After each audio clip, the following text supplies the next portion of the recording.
तो तमाम कांग्रेस नेता यहाँ पे प्रियंका गांधी के नामांकन में साथ देने के लिए आए हैं। सुक्खू साहब यहाँ पे हैं। सुक्खू साहब, एक नया सफर शुरू हो रहा है। नहीं, राजनीतिक जीवन का सफर तो उनके परिवार से ही था। 5 साल संगठन में रहे, पहले संगठन में ही नहीं आते थे।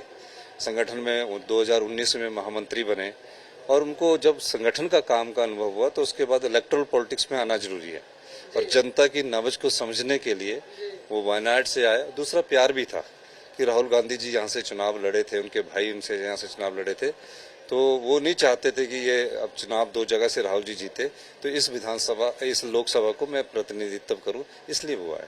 और क्या लगता है आपको, क्योंकि यहाँ पे चर्चा हो रही है कि जीत होगी तो जीत कितने मार्जिन से होगी, विक्ट्री मार्जिन पर भी चर्चा हो रही है। ये तो आज की आपको भीड़ ही बता रही है। जीत तो निश्चित है।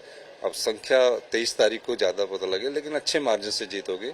मार्जिन के अलावा सबसे बड़ी बात है, जो लोग 20 साल से संगठन में प्रियंका जी काम कर रहे थे, सब लोगों से मिलते थे, जब ये इलेक्टोरल पॉलिटिक्स में आएंगे और लोकसभा में जाएंगे तो कांग्रेस पार्टी को बहुत बड़ी स्ट्रेंथ मिलेगी। ये बात बघेल साहब, बड़ा एक क्षण है जहां पे प्रियंका गांधी 99 के बाद अब पहली बार 25 साल बाद चुनावी समर में उतर रही। देखिए, लंबे समय तक के चुनावी राजनीति में सक्रिय भागीदार रही हैं।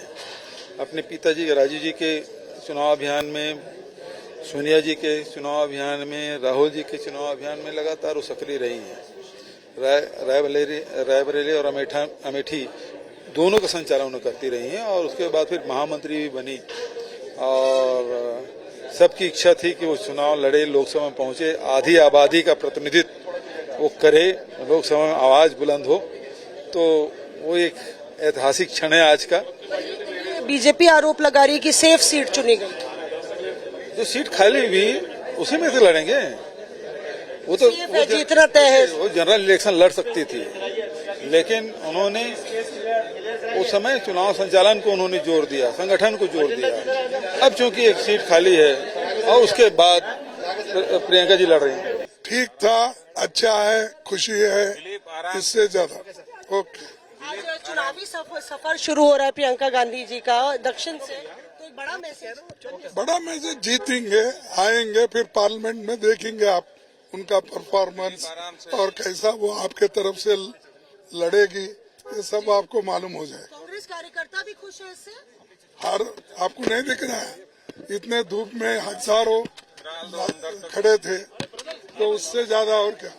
सर, क्या कैसे कहते बीजेपी कह रही है केवल 3 लोग बचे। मल्लिकार्जुन खड़गे साहब हम लोग से बातचीत करते हुए ये कहते हुए कि काफी भीड़ और काफी लोगों का मजमा इस बात का सबूत है कि कहीं ना कहीं एक तरीके से ये प्रियंका गांधी को लोग भी चाहते हैं कि वो चुनावी समर में उतरे।